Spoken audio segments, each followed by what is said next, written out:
Assalamualaikum warahmatullahi wabarakatuh. Kalau Tuan pergi ke Batam, jangan lupa menangkap ikan.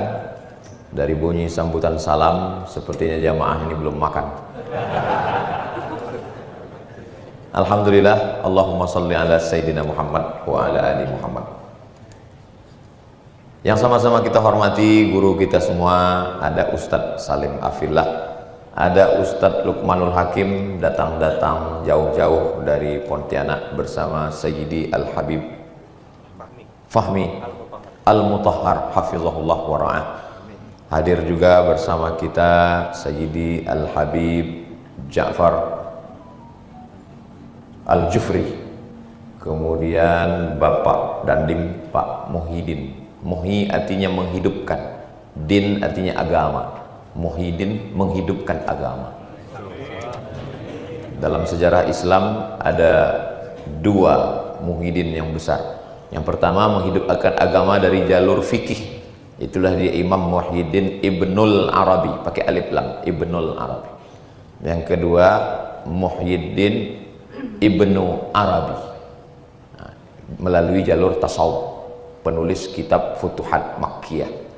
Nah, rupa-rupanya yang terakhir satu lagi ada melalui jalur TNI, Bapak Nanti. Amin ya Rabbal. TNI masuk surga. Hah? TNI masuk surga. TNI masuk surga. Dulu ada ABRI masuk desa. Dulu ada ABRI masuk desa, sekarang TNI melepuh kabeh nang swarga. Ya, yang ketiga ini baru amin yang lebih kuat. Kemarin lagi buka-buka YouTube karena bosan ceritanya masalah politik, terus tiba-tiba ada spesialis otak. Wah, ini menarik ini. Saya klik soal otak. Jadi kata dia ada pekerja tambang batu bara bekerja di dalam lubang tanah, tiba-tiba besi yang dipakai untuk menggali batu bara itu, nauzubillah, kecelakaan, eksiden, nancap di keningnya, kena otak bagian depan, dan dia tidak mati. Biasanya kalau udah kena otak itu kepala mati, ini enggak mati, diobati di rumah sakit sehat. Tapi setelah dia pulang ke rumah terjadi perubahan sikap. Yang sebelumnya enggak marah-marah, dia menjadi orang yang pemarah dan emosional. Makanya kalau ada ibu-ibu yang suaminya terganggu, mungkin otaknya jadi. Dan peristiwa ini terjadi sudah lama, di akhir abad ke-18. Disitulah baru para pakar otak, ini yang ngomong ini dokter pakar otak ini, disitulah baru spesialis otak ini paham, rupanya otak ini ada otak kanan, ada otak kiri, ada otak depan, ada otak belakang, ada otak besar, ada otak kecil, dan ada batang otak. Makanya nggak boleh kalau negur orang tengkuknya terlalu kuat. Apa kabar? Itu maka orang yang dihukum mati itu dalam Islam, hukum mati itu dipancung, dan dipancung itu dari tengkuk, bukan dari depan. Kalau dari depan itu nyembelih. Pancung itu duduknya seperti duduk tasyahud selesai sholat Jumat di Masjid Qissos di Jeddah. Itu nanti keluar Masjid Qissos, di belakang tuh ada altar tingginya 1 meter. Semua yang terhukum mati itu duduk seperti duduk tasyahud, lalu tengkuknya di baju, kerah bajunya ditarik ke belakang. Kalau di Mesir itu digantung, sampan digantung. Dan di tempat kita ditembak, penembaknya itu ada beberapa orang, tapi yang punya peluru cuma 1, dan nggak tahu siapa yang punya peluru. Supaya apa? Supaya semua yang nembak itu nggak merasa bersalah. Kamu yang nembak, enggak, pelurunya bukan sama saya. Dan di antara 3 pilihan ini, antara mati ditembak, digantung, dengan dipancung, kira-kira milih yang mana? Dan ternyata setelah diteliti, dipancung itu lebih enak, apa lebih cepat dan lebih, gimana membahasakannya ya? Kenapa dipancung itu lebih ringan? lebih tidak sakit, walaupun semua yang kena itu nggak pernah balik cerita tentang masa lalu mereka, nggak pernah nulis testimoni, pilih yang ini aja ya. Antara yang ditembak langsung di jantung dengan yang digantung dengan yang dipancung, itu ternyata yang dipancung itu karena dia sebelum mati itu batang otaknya kena duluan, dia pingsan duluan gitu. Tapi nggak tahu juga ya, karena ini kan prediksi orang hidup. Dan ternyata setelah dia kena musibah otak bagian depan ini, dia pulang terganggu emosionalnya, menjadi pemarah, dia tetap hidup. Barulah para pakar otak ini paham, rupanya otak bagian depan ini adalah mengatur emosi dan memerintahkan. Dan Masya Allah, tabarakallah, subhanallah, Allahu Akbar. Bapak ibu semua hafal ayatnya, nasiyatin kazibatin khati'ah. Nasiyatin, otak bagian depan, kita menerjemahkannya ubun-ubun bagian depan. Kazibatin, nasiyatin, ubun-ubun, otak bagian depan. Kazibatin, manipulatif. Khati'atin, pelaku dosa. Ternyata yang memerintahkan kamu gini itu adalah otak bagian depan. Dan dalam mazhab Syafi'i, kita umumnya begitu berwudu, sedikit saja sudah sah, dan yang diambil itu diusap bagian depan. Artinya apa? Di scan satu hari 5 kali, scan pagi, scan zuhur, scan asar, scan maghrib, scan isya, scan tahajud, scan duha. Supaya apa? Supaya otak bagian besar ini selamat dari dua, kazibatin, bohong, khati'atin, salah. Padahal kalau kita lihat, yang namanya salah itu ya salah aja, bohong itu juga salah. Tapi kenapa Allah membagi sedemikian detailnya antara bohong dengan salah? Karena orang yang salah, dia ngerti dia salah. Mohon maaf, pencuri itu ngerti dia salah. Pemakai narkoba itu ngerti kalau dia salah. WTS, mohon maaf, yang namanya sudah berubah jadi PSK, mengerti kalau dia salah. Tapi orang yang kazibatin, dia tahu salah dan pura-pura mencitrakan dirinya benar. Inilah makanya manipulatif, hipokrit. Sedangkan yang ini memang betul dia salah. Kamu pakai ganja, iya, tahu itu salah, tahu. Tapi kenapa kamu belum meninggalkan? Ya nantilah hijrah setelah agak tua dikit. Jadi, dan yang ada di kepala kita ini adalah darah. Dari mana datangnya darah ini bisa sampai ke kepala? Darah ini datangnya dari jantung yang berdegup dan berdetak. Jantung ini menyemburkan darah naik ke atas. Itu makanya tadi kita diperintahkan Allah untuk bersujud. Allahu Akbar, sujud. Ketika sujud itu, kalau Tuhan pergi ke Makkah, jangan lupa bawa baju yang kasar. Sudah lama saya tausiah, baru ini disuruh sampai asar. Jam berapa kita cabut, Ustaz Salim? Jam 1. Jam 1 ya? Baru agak jelas. Ketika kita sedang bersujud itu, kita sedang merubah susunan tubuh kita. Yang sebenarnya sekarang susunan tubuh kita, jantung di bawah, otak di atas. Tapi begitu kita sujud tadi, berubah, otak di bawah, jantung di atas. Dan ketika otak di bawah, ada teman saya Pak Ustadz, nggak sujud pun jantungnya memang di bawah, nggak sujud pun otaknya di bawah, otak tetap di atas. Ketika sedang sujud, maka darah begitu leluasanya menyembur, darah dipompa oleh jantung. Makanya kalau ada orang yang ingatannya kacau, itu gara-gara darahnya tidak normal naik ke otak. Kenapa darahnya itu tidak normal? Karena darahnya kental. Apa yang menyebabkan darah kental? Dua. Pertama minyak, yang kedua adalah apa kedua ya? Minyak. Yang kedua gula.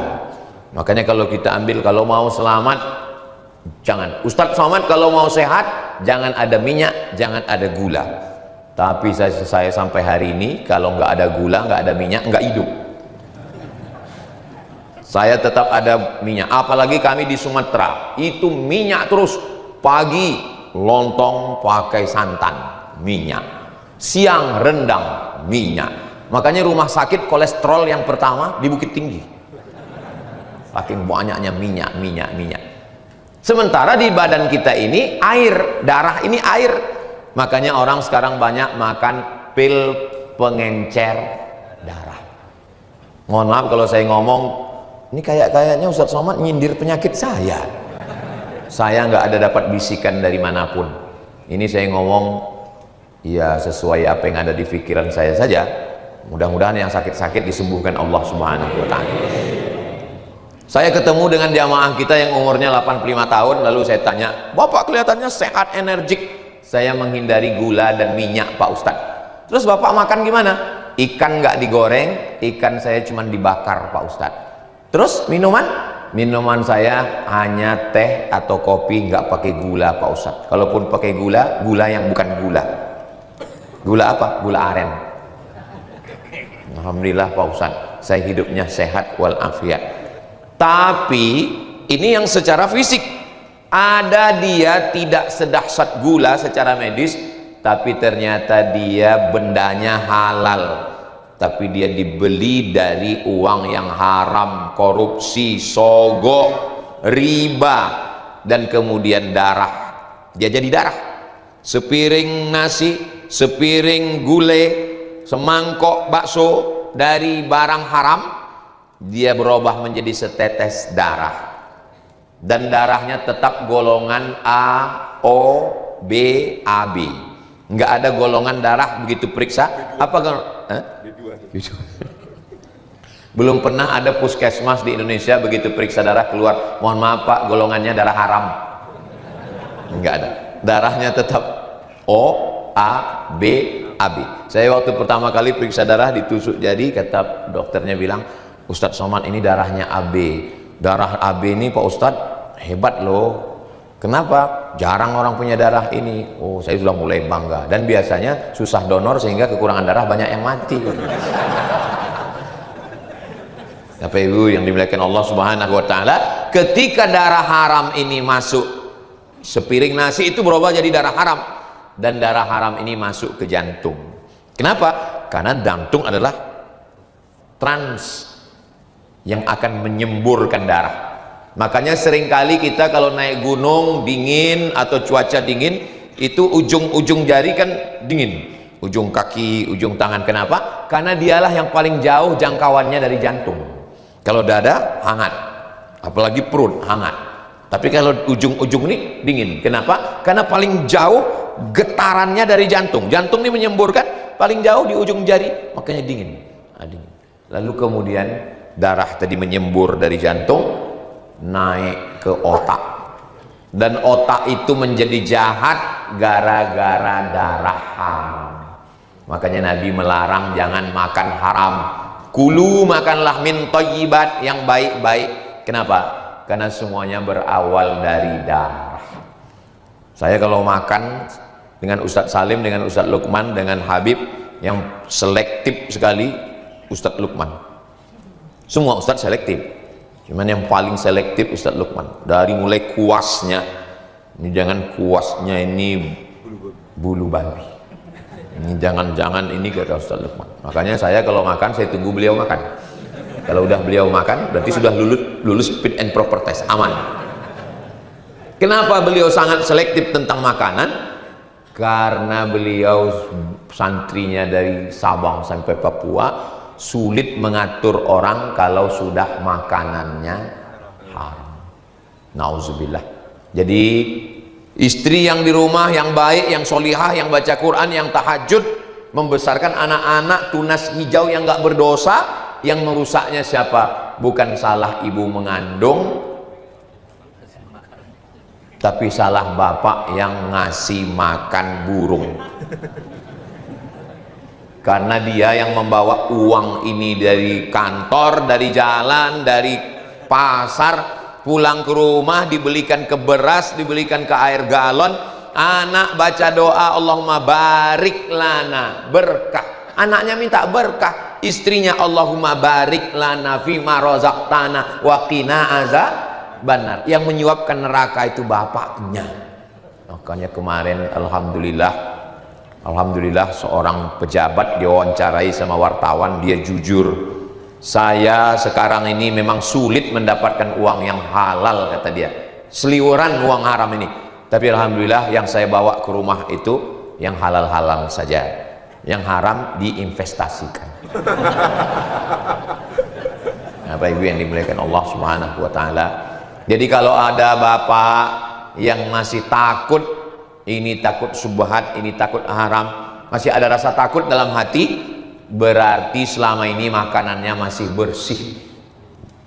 Makanya di antara pesan khotib Jumat, kalau sampai khotib lupa baca pesan wasiat ini, batal sholat Jumat. Kenapa batal sholat Jumat? Karena khutbahnya batal, karena rukunnya. Memuji Allah, alhamdulillah, bersolawat, Allahumma sholli ala sayyidina Muhammad wa ala ali sayyidina Muhammad. Ayat Quran, ya ayyuhalladzina amanu taqullah, wasiat taqwa, usikum wa nafsi bitaqwallah, takutlah kepada Allah. Tapi kalau sudah tidak ada lagi rasa takut kepada Allah, kaki yang kesemutan, sudah nggak ada rasa, mati rasa. Hati juga bisa mati rasa. Kenapa hati mati rasa? Karena makan haram. Ada video seorang suami ngejek istrinya stroke. Memang kalau orang nggak kuat-kuat jantung sekarang ngelihat TikTok ini, dua kemungkinan. Kalau nggak handphonenya hancur, dia hancur. Istrinya stroke terbaring, lalu dia duduk di kursi roda dengan meletakkan tangannya dan memiringkan wajahnya, ngejek istrinya yang sedang stroke. Apa yang terjadi? Mati rasa. Ada orang sanggup mengambil beras catu, beras yang sudah dimakan rayap, dicampur dengan beras impor, lalu kemudian dicuci dengan pemutih, lalu dijual di pasaran. Yang beli adalah fakir miskin, pakai uang BLT. Apa yang terjadi? Mati rasa. Dari mana datangnya rasa? Rasa ada di dalam hati dan jiwa. Kenapa bisa mati rasa? Karena makanan. Makanan ini yang berbahaya. Makanya kalau ada orang yang puasa sunat Senin Kamis, puasa Nabi Daud. Kalau suami saya itu aneh Pak Ustadz, dia nggak puasa Nabi Daud, terus sholat Nabi Daud. Kadang sehari sholat, sehari enggak. Itu nggak ada, itu dapat dipastikan aliran sesat. Yang namanya sholat Nabi Daud itu sholat malam. Puasanya Nabi Daud itu yasumu yauman wa yuftiru yauman. Kalau yang ini, nauzubillah, agak lain ini yang satu ini. Nah, jadi kalau kita masih ada rasa melihat fakir miskin, dan Islam ini menghaluskan rasa. Islam ini menghaluskan rasa. Sebetulnya saya, orang susah-susah nyari kursi, saya disediakan kursi, tapi saya nggak mau duduk. Kenapa? Karena saya masih ada rasa. Nggak mungkin saya duduk di atas sementara Habib keturunan Nabi Muhammad duduk di bawah. Saya keturunan Nabi juga, keturunan Nabi Adam. Saya duduk di atas. Saya duduk di atas sementara Ustadz Salim Afillah, orang-orang yang jelas disebutkan dalam Al-Quran, yauma la yanfa'u malun wala banun illa man atallaha biqalbin salim. Ustadz Luqman yang jelas-jelas satu surat khusus, surat Luqman, walaupun memang puncaknya di akhir qul huwallahu ahad Allahus samad. Artinya saya sebenarnya kalaupun duduk ya nggak apa-apa juga. Cuman ini kan masalah rasa, menghaluskan rasa. Banyak orang yang bisa hafal ayat panjang. Dan Nabi menegur orang sholat, dilaporkan ke Nabi, ya Rasulullah, itu ada yang lapor ini namanya Qatadah bin Nu'man, hadisnya ada dalam Musnad Ahmad bin Hanbal. Itu Qatadah bin Nu'man ayatnya kulhu terus, kulhu. Apa kata Nabi? Innaha la ta'dilu sulusal Qur'an. Kulhu itu sama dengan sepertiga Al-Quran. Nabi melarang atau memuji? Memuji. Tapi ada seorang sahabat baca ayat panjang, Apa kata Nabi? Idza amma ahadukum falyukhaffif. Kalau kamu jadi imam, pendekkan bacaannya. Makanya siapa yang baca kulhu, teruskan. Karena Nabi tidak pernah menegur kulhu. Yang ditegur itu justru ayat yang panjang. Kenapa?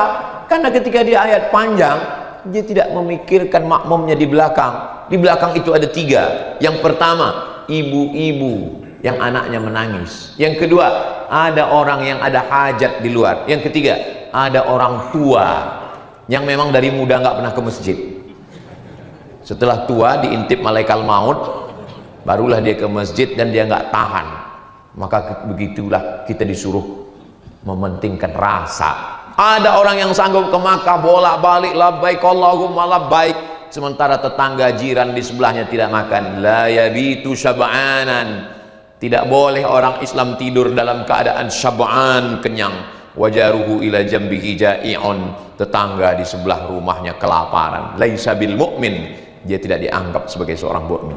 La yu'minu ahadukum. Kamu tidak beriman. Kalaupun beriman, imanmu belum sempurna. Hatta yuhibba li akhih. Sampai kau sayang kepada saudaramu. Ma yuhibbu li nafsih. Sebagaimana kau sayang kepada saudaramu. Makanya saya sebetulnya tausiah 1 jam. Tapi karena selesai Jumat nggak boleh panjang-panjang. Kalau Tuhan pergi ke Padang, jangan lupa membeli ikan. Tausiah nggak boleh panjang-panjang karena jamaah belum makan. Saudaraku yang dimuliakan Allah Subhanahu wa taala, maka dulu kiai-kiai, wali-wali, sunan-sunan, habib-habib sebelum pengajian potong sapi, potong kambing, makan dulu. Setelah makan baru acara maulid, acara sekaten, acara haul, acara ngaji, dihibur dengan gamelan, menyenangkan, baru cerita tentang neraka. Gitu. Kalau sekarang enggak, orang datang lapar cerita tentang neraka. Jadi akhirnya orang pun mau ngaji, enggak, neraka terus katanya. Neraka di luar, neraka di dalam katanya. Alhamdulillah. Ternyata kalau kita ngomong di depan orang yang hatinya khusyuk itu waktu begitu cepat berlalu. Sudah pas jam 1. Ini baru muqaddimah perjalanan safari dakwah Yogyakarta dan sekitarnya. Jangan lupa ikuti terus program kita tahun ini bernama Lir Ilir. Ojo lali. Terima kasih. Itu yang dapat saya sampaikan. Mohon maaf banyak kata-kata saya tidak berkenan di hati. Saya tutup dengan pantun penutup. Menangkap puyuh di Bukit Selasih. Thank you dan terima kasih. Madiun lemah teles matur nuwun Gusti Allah sing bales. Assalamualaikum warahmatullahi wabarakatuh.